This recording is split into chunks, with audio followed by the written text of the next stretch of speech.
Praise God, hallelujah. കർത്താവ് നിങ്ങളെ ധാരാളമായി അനുഗ്രഹിക്കട്ടെ. വീണ്ടും നിങ്ങളോടൊപ്പം ദൈവവചനമായിട്ടായിരിക്കാൻ സ്വർഗത്തിലെ ദൈവമിടയാക്കിയതിനെ ഞാൻ കർത്താവിനെ നന്ദിയോടെ സ്തുതിക്കുന്നു. കർത്താവിന്റെ വലിയ കരുതലും സ്നേഹവും ദയയും ഓരോ നാളും ദൈവവചനത്തിലും ചിന്തിക്കുമ്പോൾ അതിന്റെ ഉറപ്പാണ്. ഹല്ലേലൂയ, ആമേൻ. ഏറ്റവും മനോഹരമായ കാര്യം വചനത്തിന്റെ ഉറപ്പ്, വചനത്തിന്റെ ആധികാരികത. റോമാലേഖനം അതിന്റെ 6-ാം അധ്യായത്തിന്റെ 3-ാമത്തെ വാക്യം നമ്മൾ കഴിഞ്ഞ ദിവസങ്ങളിൽ ചിന്തിച്ച വാക്യമാണ്. റോമാലേഖനം 6-ാം അധ്യായം 3-ാം വാക്യം. യേശുവിനോട് ചേരുവാൻ സ്നാനമേറ്റവരായ നാം എല്ലാവരും അവന്റെ മരണത്തിൽ പങ്കാളികളാകുവാൻ സ്നാനമേറ്റിരിക്കുന്നു എന്ന് നിങ്ങൾ അറിയുന്നുവല്ലോ. യേശുവിന്റെ മരണത്തിൽ പങ്കാളികളാകാൻ സ്നാനമേറ്റവരായ നാം. അപ്പൊ ഈ സ്നാനത്തിലൂടെ നാം അവന്റെ മരണത്തിന്റെ പങ്കാളികളായി മാറി. നമ്മുടെ ജീവിതത്തിനകത്ത് യേശുക്രിസ്തുവിനുള്ള വിശ്വാസത്താൽ അവന്റെ മരണത്തിന്റെ പങ്കാളിത്വം നമുക്ക് ലഭിച്ചു. നമ്മൾ അവന്റെ മരണത്തിന്റെ പങ്കാളികളായിട്ട് നമ്മൾ മാറി. അതായത് പാപത്തിന്റെ ശമ്പളമാകുന്ന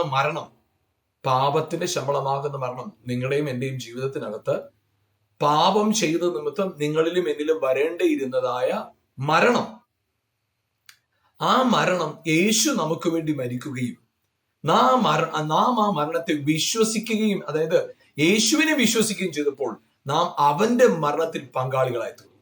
അതായത് പാപത്തിന്റെ ശമ്പളമാകുന്ന മരണം നമ്മൾ പ്രാപിച്ചു കഴിഞ്ഞു. അതായത് പാപനിമിത്തം നമ്മുടെ മേൽ വരേണ്ടതായ ഇരുട്ട്, ആ ഡെഡ് എൻഡ്, മരണം, തീർന്നു പോകുന്ന അവസ്ഥ, അതിന്റെ പ്രതിഫലം പ്രാപിച്ചു കഴിയും. എപ്പോഴാ? യേശുവിനോട് ചേരുവാൻ സ്നാനമേറ്റവരാണ്. അപ്പോൾ യേശുക്രിസ്തുവിനോട് ചേരുവാൻ സ്നാനമേറ്റപ്പോൾ അവിടെ സംഭവിച്ചൊരു കാര്യം, അവന്റെ മരണത്തിൽ പങ്കാളികളായി തീർന്നു. അപ്പൊ അങ്ങനെ മരണത്തിൽ പങ്കാളികളായി തീർന്ന നാം സ്നാനത്താൽ അവനോടുകൂടെ അടക്കപ്പെട്ടു. നമുക്ക് സ്നാനത്തിലൂടെ സംഭവിച്ചത്, നാം അവനോടുകൂടെ അടക്കപ്പെട്ടു. അതായത് ഹല്ലേലൂയ, ഇനി നാം അല്ല വാഴുന്നത്, യേശുവാണ് നമ്മിൽ വാഴുന്നത്, അടക്കപ്പെട്ടു. എന്നാൽ അതിന്റെ 4-ാമത്തെ വാക്യം ഞാൻ വീണ്ടും വായിക്കാം. അങ്ങനെ നാം അവന്റെ മരണത്തിൽ പങ്കാളികളായി തീർന്ന സ്നാനത്താൽ അവനോടുകൂടെ കുഴിച്ചിടപ്പെട്ടു. ക്രിസ്തു മരിച്ചിട്ട് പിതാവിന്റെ മഹിമയാൽ ജീവിച്ചെഴുന്നേറ്റതുപോലെ നാമും ജീവന്റെ പുതുക്കത്തിൽ നടക്കേണ്ടതിന് തന്നെ. 5-ാം വാക്യം വീണ്ടും പറയുന്നത്, അവന്റെ മരണത്തിന്റെ സാദൃശ്യത്തോടെ നാം ഏകീഭവിച്ചവരായെങ്കിൽ പുനരുത്ഥാനത്തിന്റെ സാദൃശ്യത്തോടും ഏകീഭവിക്കും. ഇവിടെ പറയുന്നത് അവന്റെ മരണത്തിന്റെ സാദൃശ്യത്തോട് ഏകീഭവിച്ചപ്പോൾ അവന്റെ പുനരുത്ഥാനത്തിന്റെ സാദൃശ്യത്തോടും നാം ഏകീഭവിക്കും. Praise God, hallelujah. ഇത് വളരെ പ്രധാനപ്പെട്ട ഒരു കാര്യം. അവന്റെ മരണത്തിൽ പങ്കാളികളായി തീർന്ന നാം അവന്റെ പുനരുത്ഥാനത്തിന്റെ പങ്കാളിത്തവും നമുക്കുണ്ട്. Praise God, hallelujah. അതായത് യേശുക്രിസ്തുവിനെ വിശ്വസിച്ച് നാം, യേശുക്രിസ്തുവിനോട് ചേരുവാൻ സ്നാനമേറ്റവരെ നാം അവന്റെ മരണത്തിൽ പങ്കാളികളായി തീർന്നു. അങ്ങനെ അവന്റെ മരണത്തിൽ പങ്കാളികളായി തീർന്നപ്പോൾ നാം അവന്റെ ഉയർപ്പിനും പങ്കാളികളായി തീർന്നു. ഹല്ലേലൂയ. അതായത് ഒരു വ്യക്തി യേശുക്രിസ്തു എന്റെ പാപത്തിനു വേണ്ടി മരിച്ചു, യേശു എന്റെ നീതിക്കായിട്ട് ഉയർത്തെന്നിട്ട് യേശു എന്നും ജീവിക്കുന്നെന്ന പൂർണ്ണമായ ബോധ്യത്തോടും സമർപ്പണത്തോടും അറിവോടും കൂടെ ഒരു വ്യക്തി സ്നാനപ്പെടുമ്പോൾ ആ വ്യക്തി യേശുവിനോട് ചേരുകയാണ്. അതായത് യേശുവിനോട് ചേരുക എന്ന് പറയുമ്പോൾ നമുക്കറിയാം, ഉൽപ്പത്തി പുസ്തകത്തിന്റെ 2-ാം അധ്യായത്തിൽ കർത്താവ് ആദമിനെയും ഹവ്വയും ഒക്കെ സൃഷ്ടിച്ച് ആദമിന്റെ വാരിയസ്ഥിയിൽ നിന്ന് ഹവ്വയെ സൃഷ്ടിച്ചു എന്ന് പറയുന്ന ആ വിവരണത്തോട് ചേർന്ന് പറയുന്ന ഒരു കാര്യമുണ്ട്. ആകയാൽ പുരുഷൻ അപ്പനെയും അമ്മയും വിട്ട് ഭാര്യയോട് പറ്റിച്ചേരുമ്പോൾ അവര് ഒരു ദേഹമായി തീരും. അതാണ് അവിടെ വചനത്തിൽ പറയുന്നത്. അപ്പോൾ ഇവിടെ വചനത്തിൽ പറയുന്നത് അവന്റെ മരണത്തിൽ പങ്കാളികളായി തീർന്നു. ഒരു സ്ത്രീയും പുരുഷനും വിവാഹ ഉടമ്പടിയിലൂടെ അവരുടെ നാവുകൊണ്ട് അവർ പറയുന്ന വാക്കുകളിലൂടെ ഉടമ്പടിയുടെ അടയാളമായി ചിലതൊക്കെ കൈമാറുന്നതിലൂടെ അവർ ചെയ്യുന്ന ഒരു കാര്യം ഇതാണ്. അവർ ഒന്നായി ചേരുകയാണ്, ഒരു ശരീരമായി തീരുന്നു, ഒരു ദേഹമായി തീരുന്നു. അതാണ് നമ്മൾക്ക് അവിടെ കാണാൻ സാധിക്കുന്നത്. അപ്പോൾ അങ്ങനെ അവർ ഒരു ദേഹമായി തീർന്നു. എങ്ങനെ? ഉടമ്പടിയാണ്. അപ്പൊ ഇവിടെ വചനത്തിൽ പറയുന്നത് നാം അവന്റെ മരണത്തിൽ പങ്കാളികളായി തീർന്നു. സ്നാനത്താൽ സംഭവിച്ചെന്താ? നാം അവന്റെ മരണത്തിന്റെ പങ്കാളിത്തം നമ്മൾ ഏറ്റെടുത്തു. അവന്റെ മരണത്തിൽ പങ്കാളികളായി തീർന്നു. അങ്ങനെ മരണത്തിൽ പങ്കാളികളായി തീർന്നത് ഉടമ്പടിയാൽ യേശു എന്റെ കർത്താവാണ്, രക്ഷിതാവാണ് എന്ന് വിശ്വസിക്കുകയും ഏറ്റുപറയുകയും ചെയ്തതിലൂടെ അവന്റെ മരണത്തിന്റെ പങ്കാളിത്തം നമുക്ക് ലഭിച്ചതിനോട് ചേർന്ന് വരുന്ന ഒരു കാര്യം ഇതാണ്, അവന്റെ പുനരുത്ഥാനത്തോടും നമ്മൾ ഏകീഭവിക്കും. അത് നമുക്ക് ദൈവം തന്നിരിക്കുന്ന പ്രോമിസ് ആണ്. നമുക്ക് ഈ ഹല്ലേലൂയ കർത്താവിന്റെ വചനത്തോട് നമുക്ക് ലഭിച്ചിരിക്കുന്ന ഉറപ്പാണത്. അപ്പോൾ നമ്മുടെ ജീവിതത്തിനകത്ത് ഹല്ലേലൂയ മരണത്തിൽ നിന്ന് ഉയർത്തെന്നിട്ട് എങ്ങനെയാണ് മരിച്ചത്? നമ്മൾ എഫേസ്യ ലേഖനത്തില് 2-ാം അധ്യായം 1-ാം വാക്യം ഇങ്ങനെ പറഞ്ഞു, അതിക്രമങ്ങളാലും പാപങ്ങളാലും മരിച്ചിരുന്നവരായി നമ്മയും അവൻ ഉയർപ്പിച്ചു. അപ്പൊ നമ്മുടെ മരണത്തിന് അടിസ്ഥാന കാരണം എന്താ പറയുന്നത്? അതിക്രമങ്ങളാലും പാപങ്ങളാലും മരിച്ചിരുന്നവരായ നാം. അവിടെ വളരെ വ്യക്തമായിട്ട് പറയുന്നു അതിക്രമം, പാപം. അപ്പം മരണം നമ്മുടെ ജീവിതത്തിലേക്ക് പ്രവേശിച്ചത് എങ്ങനെയാണ്? അതിക്രമങ്ങളാലും പാപങ്ങളാലും. അത് നമുക്കറിയാം, ആദമിനെയും ഹവയുടെയും ജീവിതത്തിൽ അവർ അനുസരണക്കേട് കാണിച്ചതിനെ തുടർന്ന് കർത്താവ് പറയുന്ന ഒരു കാര്യം ഇതാണ്, നീ മനുഷ്യ, നിന്നെ മണ്ണിൽ നിന്നെടുത്തു, നീ നെറ്റിയിലെ വേർപ്പോടുകൂടെ നീ ഉപജീവനം കഴിക്കും, നീ പൊടിയാകുന്നു, നീ മണ്ണിലേക്ക് തിരികെ ചേരും. അതാണ് പാപം ചെയ്ത ആദാമിനോട് കർത്താവ് പറഞ്ഞതായ വാക്ക്. അപ്പോഴങ്ങനെ പൊടിയായി തീർന്ന മനുഷ്യൻ, പാപം ചെയ്ത നിമിത്തം മരണത്തിലേക്ക് പ്രവേശിച്ചവനായ മനുഷ്യൻ. കാരണം കർത്താവ് പറഞ്ഞൊരു കാര്യമുണ്ട്, തോട്ടത്തിലെ നടുവിലെ വൃക്ഷത്തിന്റെ ഫലം തിന്നരുത്, തിന്നുന്ന നാളിൽ നീ മരിക്കും. അത് കർത്താവ് വളരെ വ്യക്തമായി പറഞ്ഞു, തിന്നുന്ന നാളിൽ നീ മരിക്കും.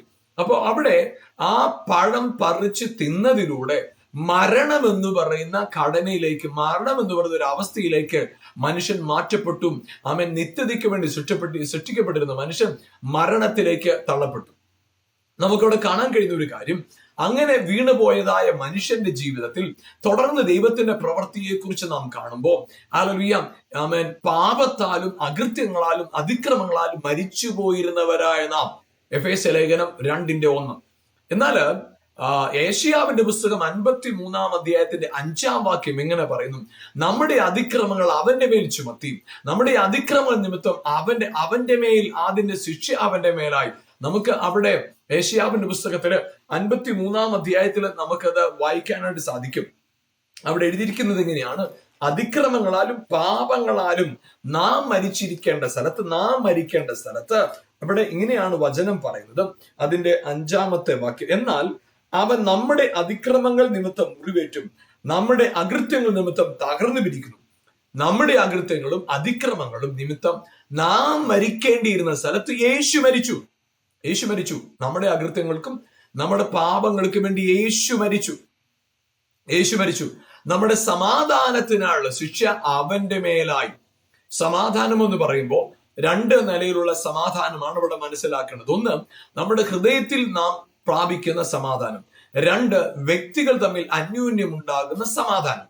ഒരു വ്യക്തിക്ക് നമ്മളോടും നമുക്ക് ആ വ്യക്തിയോടും ഉണ്ടാകുന്ന മനസ്സിലെ പ്രയാസം മാറി ഉണ്ടാകുന്ന സമാധാനം. അപ്പൊ ഇവിടെ പറയുന്ന സമാധാനം എന്താണ്? ദൈവത്തോടുള്ള സമാധാനം. വചനം ഇങ്ങനെയാണ്, എഫേസ്യ 2 പറയുന്നത് എങ്ങനെയാണ്? യേശു നമ്മുടെ സമാധാനം. അതായത് പിതാവിനോട് നമുക്ക് നഷ്ടപ്പെട്ടു പോയ കൂട്ടായ്മ, പിതാവിനോട് നമുക്കുണ്ടായിരുന്ന കൂട്ടായ്മ നാം നഷ്ടപ്പെടുത്തി കളഞ്ഞപ്പോൾ യേശുക്രിസ്തുവിലൂടെ ആ കൂട്ടായ്മ വീണ്ടും സ്ഥാപിക്കപ്പെട്ടു. യേശുവിന്റെ മരണത്തിലൂടെ വീണ്ടും അത് സ്ഥാപിക്കപ്പെട്ടു. അതാണ് കൊലോസ്യ ലേഖനം 1-ാം അധ്യായത്തിന്റെ 20-ാം വാക്യം ഇങ്ങനെ പറയുന്നു, നമ്മുടെ പാപങ്ങളുടെ നമ്മുടെ അകൃത്യങ്ങൾക്ക് അതിന് പരിഹാരം നമുക്ക് വരുത്താൻ അസാധ്യമായിരിക്കുന്ന സാഹചര്യത്തിൽ കൊലോസ്യ ലേഖനം 1-ാം അധ്യായം 20-ാം വാക്യം ഇങ്ങനെ പറയുന്നു, അവൻ ക്രൂശിൽ ചൊരിഞ്ഞ രക്തം കൊണ്ട് അവൻ മുഖാന്തരം സമാധാനം ഉണ്ടാക്കി, ഭൂമിയിലുള്ളതോ സ്വർഗത്തിലുള്ളതോ സകലത്തെയും അവനെ കൊണ്ട് തന്നോട് നിരപ്പിപ്പാനും പിതാവിന് പ്രസാദം തോന്നി. സകലത്തിനെയും ദൈവം എന്ത് ചെയ്തു? തന്നോട് നിരപ്പിച്ചു. എങ്ങനെ? യേശു ക്രൂശിൽ ചൊരിഞ്ഞ രക്തത്താൽ. യേശുവിന്റെ ക്രൂശിലെ യാഗം, യേശുവിന്റെ ക്രൂശിലെ മരണം സകലത്തെയും ദൈവത്തോട് നിരപ്പിക്കാൻ കാരണമായിട്ട് മാറി. അതേ പ്രിയപ്പെട്ടവരെ, അപ്പോൾ അകൃത്യങ്ങളാലും പാപങ്ങളാലും മരിച്ചിരുന്നവരായ നമ്മെ ആ അകൃത്യങ്ങളും പാപങ്ങളും അതിക്രമങ്ങളും നമ്മൾ വായിച്ച യേശയ്യാവിന്റെ പുസ്തകം 53-ാം അധ്യായത്തിന്റെ 5-ാം വാക്യം പറയുന്നതനുസരിച്ച് അവന്റെ മേൽ ചുമത്തി. അവന്റെ മേൽ ആ അകൃത്യത്തെ അവന്റെ മേൽ ചുമത്തി. ആ കുറവുകളെ, നമ്മുടെ ബലഹീനതകളെ അവന്റെ മേൽ ചുമത്തി. നമ്മുടെ അറിവുകേടുകളെ അവന്റെ മേൽ ചുമത്തി. ഹല്ലേലൂയ. പ്രിയപ്പെട്ടവരെ, അവിടെ നമുക്ക് കാണാൻ സാധിക്കുന്ന ഒരു കാര്യം, ക്രൂശിൽ യേശു ചൊരിഞ്ഞ രക്തം കൊണ്ട് നമുക്ക് സമാധാനത്തെ വീണ്ടും പുനഃസ്ഥാപിച്ചു. നമുക്കത് മനസ്സിലാക്കാനായിട്ട് നമുക്കറിയാം, ഉൽപ്പത്തി പുസ്തകം അതിന്റെ 1-ാം അധ്യായത്തിൽ 26-ാം വാക്യം ഇങ്ങനെയാണ് നമ്മൾ കാണുന്നത്. യേശു നിലത്തെ പൊടി കൊണ്ട് മനുഷ്യനെ ഉണ്ടാക്കി. 2-ാമത്തെ അധ്യായത്തിലാണ് അത് വിവരിച്ചിരിക്കുന്നത്. 2-ാമത്തെ അധ്യായം 7-ാം വാക്യം, ഉൽപ്പത്തി 2:7. എന്നാൽ കർത്താവ് നിലത്തെ പൊടി എന്ന് അവിടെയാണ് പറയുന്നത്. എന്നാൽ ഉൽപ്പത്തി പുസ്തകം 1-ാം അധ്യായത്തിന്റെ 26-ാം വാക്യത്തിൽ യേശു പറഞ്ഞു, നാം നമ്മുടെ സ്വരൂപത്തിലും സാദൃശ്യത്തിലും മനുഷ്യനെ ഉണ്ടാക്കുക എന്ന് പറഞ്ഞു. അപ്പോഴവിടെ ഉൽപ്പത്തി പുസ്തകം 2:7 പറയുന്ന നിലത്തെ പൊടി കൊണ്ട് മനുഷ്യനെ ഉണ്ടാക്കി. അപ്പൊ മനുഷ്യനെ ഉണ്ടാക്കി, നിലത്തെ പൊടി കൊണ്ട് മനുഷ്യനെ ഉണ്ടാക്കി. പക്ഷെ മനുഷ്യനെ ഉണ്ടാക്കിയെങ്കിലും തന്റെ സാദൃശ്യത്തിലും സ്വരൂപത്തിലും ഉണ്ടാക്കപ്പെട്ട മനുഷ്യനിൽ, അവനിൽ എന്തില്ലായിരുന്നു? അവനില് ഹല്ലേലൂയ ജീവനില്ലായിരുന്നു, ശ്വാസമില്ലായിരുന്നു. കർത്താവ് ചെയ്ത കാര്യം ഇതാണ്, അവന്റെ മൂക്കിൽ നിലത്തെ പൊടി കൊണ്ട് മനുഷ്യനെ ഉണ്ടാക്കിയിട്ട് അവന്റെ മൂക്കിൽ ജീവശ്വാസമൂതി. അവന്റെ മൂക്കിൽ ജീവശ്വാസമൂതി അവൻ ജീവനുള്ള ദേഹിയായി തീർന്നു. അതാണ് ഉൽപ്പത്തി 2:7 നാം കാണുന്നത്. അപ്പൊ അവിടെ ദൈവത്തിന്റെ സൃഷ്ടിയുടെ ഒരു ഓരോ ഘട്ടം നമ്മൾ മനസ്സിലാക്കുമ്പോൾ, നിലത്തെ പൊടി കൊണ്ട് മനുഷ്യനെ ഉണ്ടാക്കി. അപ്പോ മനുഷ്യനെന്ന് തന്നെയാ പറയുന്നത്. പക്ഷെ ജീവനില്ലാത്ത മനുഷ്യൻ, പൊടി കൊണ്ട് ഉണ്ടാക്കപ്പെട്ട മനുഷ്യന്റെ രൂപം എന്നല്ല, ദൈവം തന്റെ സ്വരൂപത്തിനാണല്ലോ മനുഷ്യനെ സൃഷ്ടിച്ചത്. അപ്പൊ ദൈവം തന്റെ സ്വരൂപത്തിലും സാദൃശ്യത്തിലും മനുഷ്യനെ സൃഷ്ടിച്ചിരിക്കുക. മനുഷ്യനുണ്ട് അവിടെ, പക്ഷെ എന്തില്ല? ജീവനില്ല.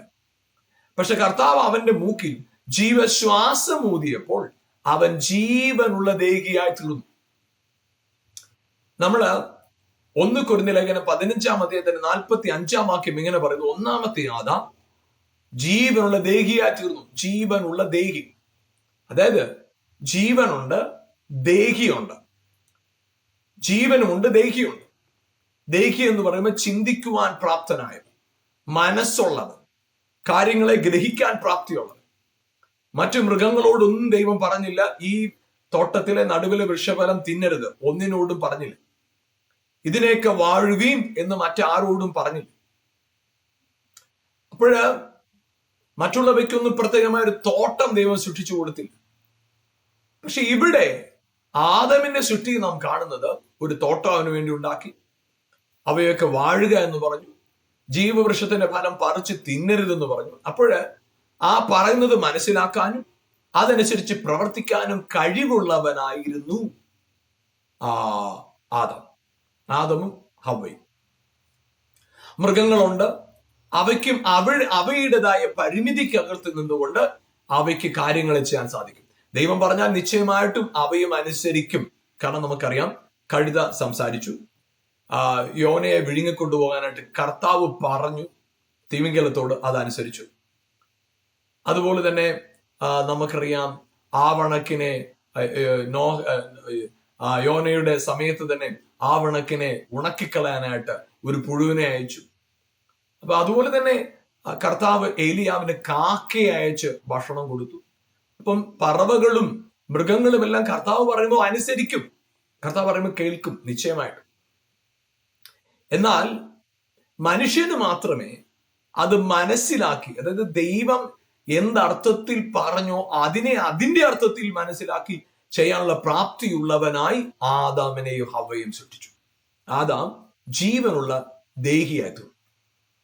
എന്നാൽ പാപം ചെയ്തപ്പോൾ ജീവനുള്ള ദേഹിയായി തീർന്നവനായ മനുഷ്യൻ, ഉൽപ്പത്തി പുസ്തകം 6-ാം അധ്യായത്തിന്റെ 3-ാം വാക്യം ഇങ്ങനെ പറയുന്നു, മനുഷ്യൻ ജഡം തന്നെയോ, ജഡമായിട്ട് മാറി.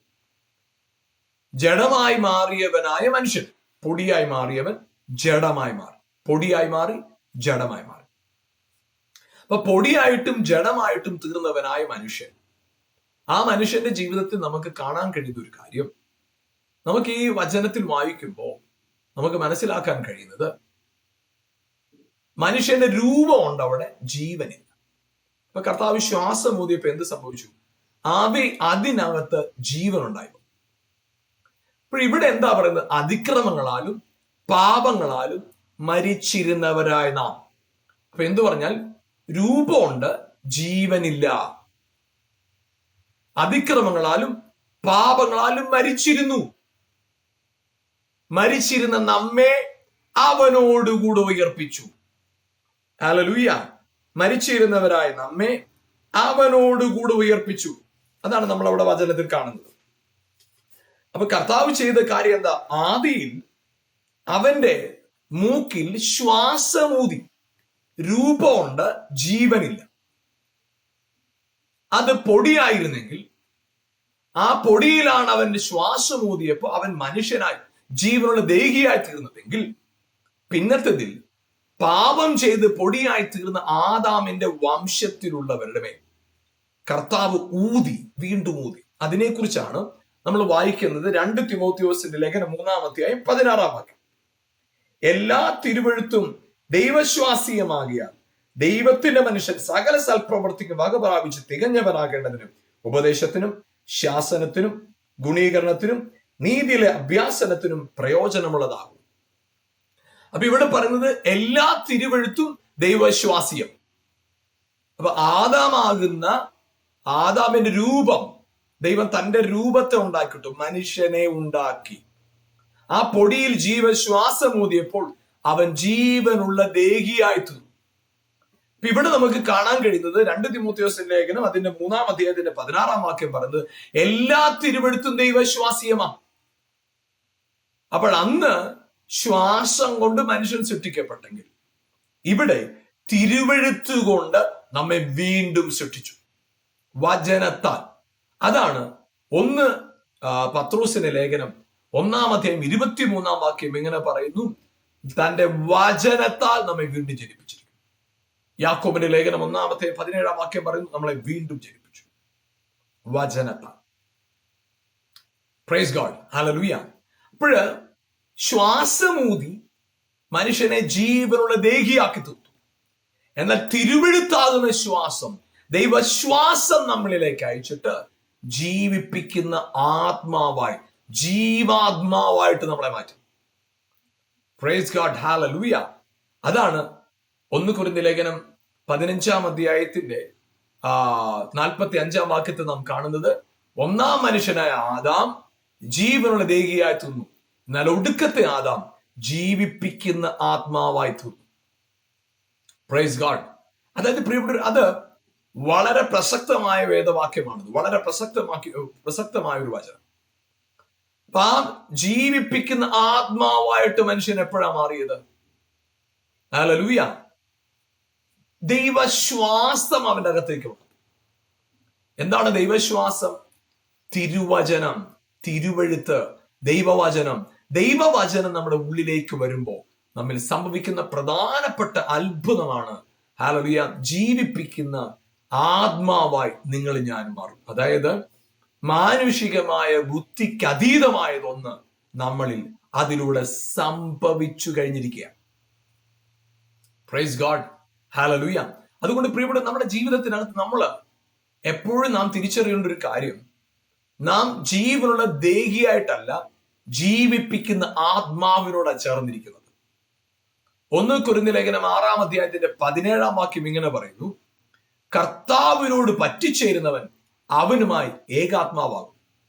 കർത്താവിനോട് പറ്റിച്ചേരുന്നത് എങ്ങനെയാണ്? കർത്താവിനോട് പറ്റിച്ചേരുന്നത്, അതായത് അവനെ കൈക്കൊണ്ട് അവന്റെ നാമത്തിൽ വിശ്വസിക്കുന്നവർ ദൈവമക്കളായിട്ട് മാറും. അവനോട് നാം പറ്റിച്ചേർന്നത് എങ്ങനെയാ? അവനെ വിശ്വസിച്ചപ്പോൾ, യേശുവിനെ ദൈവപുത്രനെന്ന് വിശ്വസിച്ചപ്പോൾ നാം മക്കളെ അവനോട് പറ്റിച്ചേർന്നു. ഹല്ലേലൂയ. അതായത് അതുവരെയും നാം ലോകത്തോട് പറ്റിച്ചേർന്ന് നിന്നവരാ. പിശാചിനോട്, പാപത്തോട്, സാഹചര്യങ്ങളോട്, പ്രതിസന്ധികളോട് പറ്റിച്ചേർന്ന് നിന്നവരാ. ഈ ലോകത്തിൻ്റെതായ എല്ലാവിധത്തിലുള്ള പരിമിതികളോടും പറ്റിച്ചേർന്ന് നിന്നവരാ. എന്നാൽ ഇവിടെ പറയുന്നത് അങ്ങനല്ല. ദൈവവചനം നമ്മുടെ അകത്ത് വന്നപ്പോൾ, വചനത്താൽ വീണ്ടും ജനിച്ചപ്പോ, യേശുവിനെ ക്രിസ്തുവെന്ന് വിശ്വസിച്ചപ്പോൾ നാം ദൈവത്തിന്റെ മക്കളായി. മക്കൾ എന്ന് പറയുമ്പോൾ അപ്പനോട് പറ്റിച്ചേർന്നു. അതുകൊണ്ടാണ് 91-ാം സങ്കീർത്തനത്തിൽ ഇത് പറയുന്നത്, അവൻ എന്നോട് പറ്റിയിരിക്കാൻ ഞാൻ അവനെ വിടുവിക്കും. ഹല്ലേലൂയ. ആരാണ് അവൻ? ആരാണ് അവൻ എന്ന വാക്കുകൊണ്ട് അവിടെ അർത്ഥമാക്കുന്നത്? അത്യുന്നതന്റെ മറവിൽ വസിക്കുകയും സർവശക്തന്റെ നിഴലിൻ കീഴിൽ പാർക്കുകയും ചെയ്യുന്നവൻ യഹോവയെ കുറിച്ച് അവൻ എന്റെ സങ്കേതവും കോട്ടയും ഞാൻ ആശ്രയിക്കുന്ന എന്റെ ദൈവമെന്ന് പറയുന്നു. അപ്പോ എന്റെ ദൈവമെന്ന് ദൈവത്തെ പറയുന്നവൻ ആരാ? അവനോട് പറ്റിച്ചോ. അങ്ങനെയാണ് യേശുവിനെ നോക്കി നമ്മൾ പറയുക, യേശു എന്റെ കർത്താവ് എന്ന് പറയുമ്പോൾ, യേശു ക്രിസ്തു എന്റെ കർത്താവ് എന്ന് പറയുമ്പോൾ അവനോട് പറ്റിച്ചേർന്നു. അപ്പൊ നമ്മുടെ ജീവിതത്തിനകത്ത് അവനോട് പറ്റിച്ചേരാനായിട്ട് ആമേൻ ഒരൊറ്റ മാർഗമേ ഉള്ളൂ. എന്താണ്? വിശ്വസിക്കുക, അവന്റെ നാമത്തെ വിശ്വസിക്കുക. അതായത് ദൈവവചനത്തിൽ നമുക്ക് കാണാൻ കഴിയുന്ന ഒരു കാര്യം, യോഹന്നാന്റെ സുവിശേഷം അതിന്റെ 15-ാമത്തെ അധ്യായത്തില് നമുക്കത് കർത്താവ് അവരോട് പറ്റിച്ചേർന്നതിനെ കുറിച്ച്, അതായത് മുന്തിരിവള്ളിയും കൊമ്പുകളെ കുറിച്ച് കർത്താവ് പറയുന്ന ഉപമയില് നമുക്ക് അത് അവിടെ വായിക്കാനായിട്ട് കഴിയും. നമുക്ക് അത് യോഹന്നാന്റെ സുവിശേഷം 15-ാം അധ്യായം 4-ാം വാക്യം, എന്നിൽ വസിപ്പീൻ, ഞാൻ നിങ്ങളിൽ വസിക്കും. കൊമ്പിന് മുന്തിരിവള്ളിയിൽ വസിച്ചിട്ടല്ലാതെ സ്വയമായി കായ്പാൻ കഴിയാത്തതുപോലെ എന്നിൽ വസിച്ചിട്ടല്ലാതെ നിങ്ങൾക്ക് കഴിയുകയില്ല. അപ്പൊ അവിടെ വസിക്കുക, കർത്താവിൽ വസിക്കുക എന്നതിനെ കുറിച്ച് അവിടെ പറയുമ്പോൾ റോമാലേഖനം 11-ാം അധ്യായത്തിന്റെ 23-ാം വാക്യത്തില് അവനിൽ വസിക്കുന്നതിനെ കുറിച്ച് പറയുന്നുണ്ട്. റോമാലേഖനം 11-ാം അധ്യായത്തിന്റെ 23-ാമത്തെ വാക്യത്തില് അവനിൽ വസിക്കുന്നതിനെ കുറിച്ച് നമുക്ക് മനസ്സിലാക്കാൻ സാധിക്കും. വിശ്വാസത്തിൽ നിലനിൽക്കാഞ്ഞാൽ അവരെയും കൂടെ ഒട്ടിക്കും. അവിശ്വാസത്തിൽ നിലനിൽക്കാഞ്ഞാൽ അവരെയും കൂടെ ഒട്ടിക്കും. അവരെ വീണ്ടും ഒട്ടിപ്പാൻ ദൈവം ശക്തനല്ലോ. അവിടെ പറയുന്നത് അതിന് 20-ാം വാക്യം, ശരി, അവിശ്വാസത്താൽ അവ ഒടിഞ്ഞുപോയി, വിശ്വാസത്താൽ നീ നിൽക്കുന്നു, ഞെളിയാതെ ഭയപ്പെടുക. അപ്പൊ പറ്റിച്ചേരുന്നത് എങ്ങനെയാണ്? യേശുവിനോട് പറ്റിച്ചേരുക, ദൈവത്തോട് പറ്റിച്ചേരുക. എങ്ങനെ? അവനെ കൈക്കൊണ്ട് അവന്റെ നാമത്തിൽ വിശ്വസിക്കുമ്പോൾ നാം മക്കളായി തീരുക. മക്കളായി തീരുമ്പോൾ പിതാവിനോട് പറ്റിച്ചേരുക. അതെ, ഹല്ലേലൂയ. അതായത് മുടിയനായ പുത്രൻ മകനാണെന്ന പദവി തിരിച്ചറിഞ്ഞ നിമിഷം അവന്റെ ജീവിതത്തില് പന്നിക്ക് കൊടുക്കുന്ന ആഹാരം പോലും കിട്ടാനില്ലാതെ വലഞ്ഞിരിക്കുന്ന സമയത്ത് അവൻ ചിന്തിക്കുക, ഞാൻ എന്തിനാ ഇങ്ങനെ കഷ്ടപ്പെടുന്നത്? എന്റെ പിതാവിന്റെ ഭവനത്തിൽ ഒന്നുമില്ലാഞ്ഞിട്ടല്ലോ ഞാൻ ഇങ്ങനെ കഷ്ടപ്പെടുന്നത്, എല്ലാം ഉണ്ട്. അവിടെ വേലക്കാര് പോലും കഴിച്ചിട്ട് അവിടെ തൃപ്തി വന്ന് ശേഷിപ്പിക്കുക. പക്ഷെ ഞാൻ ഇവിടെ കഷ്ടപ്പെടുന്നു. അവന്റെ അകത്ത് തിരിച്ചറിവ് വന്നപ്പോ അവൻ മടങ്ങി അപ്പന്റെ അടുക്കിലേക്ക് ഓടിച്ചു. അപ്പം പറഞ്ഞൊരു കാര്യം ഇതാ, ഇവൻ മരിച്ചവനായിരുന്നു, തിരികെ ലഭിച്ചു, പറ്റിച്ചേർന്നു. എപ്പോഴാണെന്നറിയാമോ? ഹല്ലേലൂയ. അവന്റെ ജീവിതത്തില് അവൻ ഹല്ലേലൂയ അവന്റെ കുറവുകളെ ഏറ്റു പറഞ്ഞപ്പോൾ, അവൻ മടങ്ങി വരാൻ തയ്യാറായപ്പോൾ, അവന്റെ തെറ്റുകളെ തിരുത്തിയപ്പോൾ, അവൻ ആരുടെ മകനാണെന്നുള്ള തിരിച്ചറിവിലേക്ക് അവൻ വന്നപ്പോൾ, പ്രിയപ്പെട്ടവർ, നമ്മുടെ ജീവിതത്തിനകത്ത് ഹല്ലേലൂയ അവനോട് പറ്റിച്ചേർന്നു. അതാണ് ഞാൻ ആദ്യം വായിച്ച വാക്യത്തിൽ പിന്നെയും ഒന്നുകൂടെ ഞാൻ പറയുന്നു. റോമാലേഖനം 6-ാം അധ്യായം 3-ാം വാക്യം, യേശുവിനോട് ചേരുവാൻ സ്നാനമേറ്റവരായ നാം. അപ്പൊ പ്രിയപ്പെട്ടവരെ, ഹല്ലേലൂയ, അതിന്റെ അടിസ്ഥാനം എന്താണ്? വിശ്വാസം. ഒരു വ്യക്തി യേശുവിനെ കർത്താവെന്ന് വിശ്വസിക്കുമ്പോൾ അവനോട് പറ്റിച്ചേരുക. ആ പറ്റിച്ചേരുന്ന അനുഭവത്തിൽ ആമേൻ 1 കൊരിന്ത്യർ ലേഖനം 6-ാം അധ്യായം 17-ാം വാക്യത്തിൽ ഇങ്ങനെ പറയുന്നു, കർത്താവിനോട് പറ്റിച്ചേരുന്നവൻ അവനുമായി ഏകാത്മാവാകുന്നു, വൺ സ്പിരിറ്റ്. നമ്മുടെ ജീവിതത്തിന്റെ സാഹചര്യം എന്തുമാകട്ടെ, അവനോട് പറ്റിച്ചേർന്ന് വൺ സ്പിരിറ്റ് ആയിട്ട്, അതെ, വൺ സ്പിരിറ്റ് ആയിട്ട്, ആമേൻ, ഹല്ലേലൂയ, ശ്വാസമൂതിയപ്പോ അവർ ജീവനുള്ള ദേഹിയായി തീർന്നു.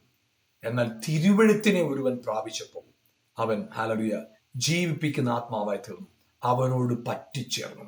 അവനോട് ആമേൻ കർത്താവിനോട് പറ്റിച്ചേരുന്നവൻ അവനുമായിട്ട് ഏകാത്മാവാകുന്നു. ഈ ദിവസങ്ങളിൽ പ്രിയപ്പെട്ടവരെ, ജീവിതത്തിനകത്ത് ദൈവവചനമാണ് നമ്മെ കർത്താവിനോട് ചേർത്ത് നിർത്തുന്നത്.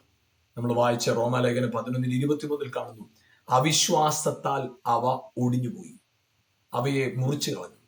എന്നാൽ അവിശ്വാസത്തിൽ നിലനിൽക്കാൻ ഞാൻ നിന്നെ വീണ്ടും ഒട്ടിക്കും. അപ്പോൾ ഒട്ടിക്കാനായിട്ട്, പറ്റിച്ചേരാനായിട്ട് എന്താ ചെയ്യേണ്ടത്? വിശ്വസിക്കുക. യേശു എന്റെ കർത്താവാന്ന് വിശ്വസിക്കുക. എന്റെ അവസ്ഥകളെ മാറ്റുവാൻ ദൈവശക്തനാന്ന് വിശ്വസിക്കുക. അസാധാരണമായ ഒരു വിശ്വാസം നമ്മുടെ അകത്ത് പണിയപ്പെടട്ടെ. ക്ഷമിക്കുന്നു, സ്നേഹിക്കുന്നു, ആമേൻ, ഹലോ, ഏത് പ്രതിസന്ധിയുടെ മുമ്പിലും ധൈര്യത്തോടെ നിൽക്കുന്ന അസാധാരണ വിശ്വാസം നമ്മുടെ അകത്ത് പണിയപ്പെടട്ടെ. അത് കർത്താവിലുള്ള വിശ്വാസമാണ്. Yes, hallelujah. നമുക്ക് ഒരുമിച്ച് പ്രാർത്ഥിക്കാം. ഇപ്പോൾ തന്നെ വിശ്വസിക്കുന്ന നിങ്ങൾ, അവനോട് പറ്റിച്ചേർന്നിരിക്കുന്നവന്, ആമേൻ, അവനോട് പറ്റിച്ചേർന്നിരിക്കുന്നവനെ വിടിവിക്കുന്ന കർത്താവ്, ഒരനർത്ഥവും ഒരു ബാധയും അടുക്കാതെ അവിടെ നിങ്ങളെ സൂക്ഷിക്കുന്ന കർത്താവ്. ഒരുമിച്ച് നമുക്ക് പ്രാർത്ഥിക്കാം. ഞങ്ങളുടെ നല്ല കർത്താവേ, ഞങ്ങൾ ഒരുമിച്ച് ഞങ്ങളുടെ മുഖത്തേക്ക് നോക്കുമ്പോൾ യേശുവിന്റെ നാമത്തിൽ കർത്താവേ, ഹല്ലേലൂയ, ആമേൻ, ഈ പ്രോഗ്രാമിലൂടെ എന്നെ കാണുന്ന പ്രിയപ്പെട്ടവർക്കായി സ്തോത്രം ചെയ്യുന്നു. കർത്താവിന്റെ ജീവനും സാന്നിധ്യവും ശക്തിയും അവരുടെ ജീവിതത്തിലേക്ക് ഒഴുകട്ടെ. ഇന്ന് വരെ അവരെ കരുതിയതും നടത്തിയതും പരിപാലിച്ചതും അങ്ങെങ്കിലും കർത്താവെ, ആ ബലമുള്ള കരങ്ങളിലേക്ക് ഈ പ്രോഗ്രാം കാണുന്ന എല്ലാവരെയും ഏൽപ്പിക്കുന്നു. കർത്താവെ, അങ്ങയോട് പറ്റിച്ചേർന്നിരുന്ന ഒരനർത്ഥത്തെയും ഭയപ്പെടാതെ, ഒരു പ്രതികൂലത്താലും പിടിക്കപ്പെട്ടവരായി വീഴാതെ, കർത്താവിന്റെ ഉറപ്പിൽ, ദൈവവചനത്തിന്റെ ബോധ്യത്തിൽ മുന്നോട്ട് കുതിപ്പാൻ അവൻ പ്രത്യേക കൃപ അവരുടെ മേൽ വെളിപ്പെടുത്താനായിട്ട് പ്രാർത്ഥിക്കുന്നു. അവസ്ഥകളെ മാറ്റുവാൻ ശക്തനായവന്റെ ജീവൻ അവരിൽ വെളിപ്പെടട്ടെ. എല്ലാ പ്രതിസന്ധികളും മാറട്ടെ കർത്താവേ. ഹല്ലേലൂയ. അങ്ങയുടെ ജീവൻ അവരിലേക്ക് ഒഴുകട്ടെ, അങ്ങയുടെ മഹത്വം അവരിലേക്ക് ഒഴുകട്ടെ. In the name of Jesus, യേശുവിന്റെ നാമത്തിൽ അവസ്ഥകൾ മാറട്ടെ കർത്താവേ. ആരൊക്കെ രോഗികളായി ഭാരപ്പെടുമോ അവരെല്ലാം അങ്ങയോട് പറ്റിച്ചേരുമ്പോൾ, അതെ, അങ്ങിനോട് പറ്റിച്ചേരുമ്പോൾ അങ്ങിൽ നിന്നുള്ള സൗഖ്യം പ്രാപിച്ചെടുക്കുവാൻ, അങ്ങയോട് പറ്റിച്ചേരുമ്പോൾ അങ്ങിലെ ബലം പ്രാപിച്ചെടുപ്പാൻ, അങ്ങയോട് പറ്റിച്ചേരുമ്പോൾ അങ്ങിലെ വിശ്വാസത്തിൽ എഴുന്നേൽപ്പാൻ കർത്താവെ സഹായിക്കണമെന്ന് പ്രാർത്ഥന. എല്ലാ ഭയങ്ങളും, എല്ലാ നിരാശകളും, എല്ലാ സംശയങ്ങളും, എല്ലാ അവിശ്വാസങ്ങളും, എല്ലാ നിരാശകളും, എല്ലാ ഭാരങ്ങളും ഹൃദയങ്ങളെ വിട്ടുമാറട്ടെ. കർത്താവിന്റെ ജീവൻ അവരിലേക്ക് ഒഴുകട്ടെ കർത്താവെ. ക്ഷമിക്കാൻ കഴിയാത്ത മേഖലകളിൽ ക്ഷമ വെളിപ്പെടട്ടെ. കുറ്റബോധം അകത്തൊന്ന് മാറിപ്പോട്ടെ. എല്ലാവരും അനുഗ്രഹിക്കുന്നു. ഒരു ചുറ്റുപാടുകളുടെ മേൽ കർത്താവിന്റെ അസാധാരണമായ ഒരു പ്രവൃത്തി, തകർന്നുപോയ ബന്ധങ്ങൾ പണിയപ്പെടട്ടെ കർത്താവെ. പ്രതീക്ഷിക്കാത്ത ആമേൻ ദൈവികമായ വിടുതൽ, ദൈവിക ഇടപെടൽ അവരുടെ ജീവിതത്തിൽ ഉണ്ടാകട്ടെ കർത്താവ്. അതൊരു അത്ഭുതമായി തീരട്ടെ. അതിനായിട്ട് ഞങ്ങളുടെ കരങ്ങളിൽ കേൾപ്പിക്കുന്നു. എല്ലാ മഹത്വവും അർക്കപ്പെട്ട കുഞ്ഞാടിനെ യേശുവിൻ നാമത്തിൽ തന്നെ പിതാവേ, ആമേൻ, ആമേൻ, ആമേൻ. Praise God. നിങ്ങളൊരു അനുഗ്രഹമാണ്. ഹല്ലേലൂയ. ശ്വാസം ലഭിച്ചവൻ ജീവനുള്ള ദേഹിയായി തീർന്നു. എന്നാൽ തിരുവെഴുത്തിനെ ലഭിച്ചവൻ ആരാ? ഹല്ലേലൂയ. തിരുവെഴുത്ത് ലഭിച്ചവനെ കുറിച്ച് പറയുന്നത് അവൻ ദൈവത്തിന്റെ മക്കൾ, അരുളപ്പാട് ലഭിച്ചവർ ദൈവത്തിന്റെ മക്കൾ. ഇന്ന് ആ ദൈവമക്കളാണെന്നുള്ള ബോധ്യത്തിൽ, ആദാമിന്റെ മക്കളല്ല, ദൈവത്തിന്റെ മക്കളാണെന്നുള്ള ബോധ്യത്തിൽ, അബ്രഹാമിന്റെ മക്കളല്ല, ദൈവത്തിന്റെ മക്കളാണെന്നുള്ള ബോധ്യത്തിൽ. അത് ഏറ്റവും വലിയ പദവിയാണ്. ആ പദവിയെ തിരിച്ചറിഞ്ഞ് മുന്നോട്ട് പോകാൻ പരിശുദ്ധാത്മാവ് നിങ്ങളെ സഹായിക്കട്ടെ. God bless you. Amen. Amen.